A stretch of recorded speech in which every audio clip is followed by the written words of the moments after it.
आज या ठिकाणी लातूर शहर परिसरात डॉक्टर अण्णाभाऊ साठे यांचा जो पूर्णाकृती पुतळा आहे त्याच्या समोर त्या अण्णाभाऊंच्या चरणाशी त्या ठिकाणी अण्णाभाऊंची प्रेरणा घेऊन आम्ही त्यांचे एक अनुयायी म्हणून या ठिकाणी आम्ही लातूर शहरामध्ये काम करत असताना महाराष्ट्राचे माजी प्रदेशाध्यक्ष काँग्रेसचे भिंडोक आमदार नाना पटोले यांनी विनाकारण जे सध्या महाराष्ट्रामध्ये चालू असणारी शेवटच्या टप्प्यात प्रक्रिया असणारी अनुसूचित जाती आरक्षण वर्गीकरण उपवर्गीकरणाची प्रक्रिया जी शेवटच्या टप्प्यामध्ये आहे त्या प्रक्रियेमध्ये खोडा घालण्याचा काम त्यांनी एक पत्र देऊन मुख्यमंत्री साहेबांना त्यांनी एक पत्र दिलेलं आहे। त्यामध्ये त्यांनी असं सुचवलं आहे की हे उपवर्गीकरण थांबवलं पाहिजे।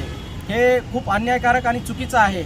ज्या विषयात त्यांना नॉलेज नाही, ज्या विषयाची त्यांना कसलीही म्हणजे त्यांचा संबंध नसताना विनाकारण समाजामध्ये तेढ निर्माण करावी या उद्देशाने केवळ त्यांनी अशा पद्धतीचं पत्रव्यवहार मुख्यमंत्री साहेबांना दिलेला आहे आणि तो जाहीररित्या दिलेला आहे। आणि असं जर ते समाजाची जर चेष्टा करणार असतील तर समाज अनुसूचित जातीतील प्रत्येक समाज या ठिकाणी शांत बसणार नाही। त्यांच्या या केलेल्या कामाचा आम्ही या ठिकाणी तीव्र निषेध व्यक्त करतो आणि असं जर ते वागणार असतील तर त्यांना जशास तसं उत्तरही देण्याची आमची तयारी आहे। महाराष्ट्र बंदी त्यांना आम्ही करण्याच्या मानसिकतेत आहोत। प्रत्येक जिल्ह्यात मातंग वस्तीतून त्यांना विरोध होणार आहे आणि येणाऱ्या विधानसभेमध्ये तर त्यांना आम्ही नक्की त्यांची जागा दाखवू। महाराष्ट्रातल्या प्रत्येक आमदाराला आम्ही जो यामध्ये आम्हाला निगेटिव्ह या ठिकाणी आमच्या नकारात्मक भूमिकेतून पुढे येणार आहे तर त्या प्रत्येक आमदाराला आम्ही या ठिकाणी धडा शिकवणार आहोत। आणि विशेष म्हणजे नाना पटोलेंना आमची आता एक हात जोडून शेवटची विनंती आहे, त्यांनी जर आता आमच्या सहनशीलतेचा अंत पाहू नये, त्यांनी लवकरात लवकर माफीनामा जाहीर करावा, शुद्धीपत्रक द्यावं आणि ते मुख्यमंत्र्यांना दिलेलं पत्र माघार घ्यावी आणि अशा पद्धतीने केले तरच या भावना शांत होतील। नाहीतर आज पूर्ण महाराष्ट्रामध्ये समाजाच्या भावना या ठिकाणी टोटल बहुजन समाज या विरोधामध्ये पेटणार आहे। आणि काँग्रेसची जी ही जी कृती त्या भिंडोक आमदाराने केलेली आहे तर ही कृती म्हणजे विनाशकाली विपरीत बुद्धी आहे आणि ज्यांना या प्रक्रियेतलं कसलंही नॉलेज नसताना त्यांनी म्हणून तर पूर्ण महाराष्ट्रामध्ये काँग्रेसची आज पिछेहाट होताना दिसून येत आहे। काँग्रेसची जी गळती लागलेली आहे, जे मूळ त्या गाभ्यापासून दूर गेलेत, काँग्रेसच्या आदर्शापासून दूर गेलेत, काँग्रेसचा जो विचार होता तो राहिला नाही, पूर्णपणे संपुष्टात आलेला आहे। काँग्रेसचा जो विचार होता सर्व जाती धर्मांना सोबत घेऊन चालण्याचा तो विचार या ठिकाणी दिसून येत नाही।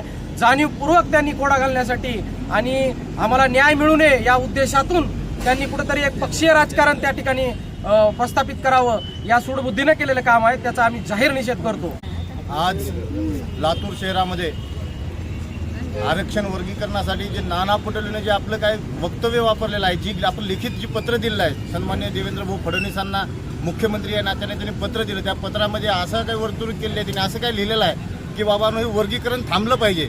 जर वर्गीकरण थांबवायचं असेल तर तुम्ही मातंग समाजाबद्दल तुम्ही एवढं वेगळ्या विचारानं तुम्ही वागताय, तुम्ही मतदान मागा येत नाहीत का, आमचे मतं तुम्हाला पडत नाहीत का?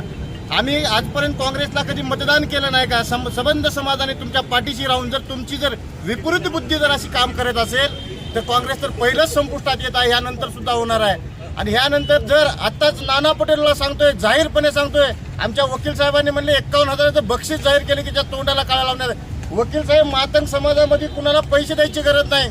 जर आपल्या समाजाबद्दल जर अशा प्रकारची कुबुद्धी वापरून जर काम करत असतील तर त्यांच्या तोंडाला काळा लावायचं नाही, अंगावर कपडे न ठेवता त्यांना रोडवर चप्पल न मारायचं काम हा योग शुभाडे सबंध महाराष्ट्रभर फिरून मुर्दाबाद मुर्दाबाद मुर्दाबाद मुर्दाबाद मुर्दाबाद मुर्दाबाद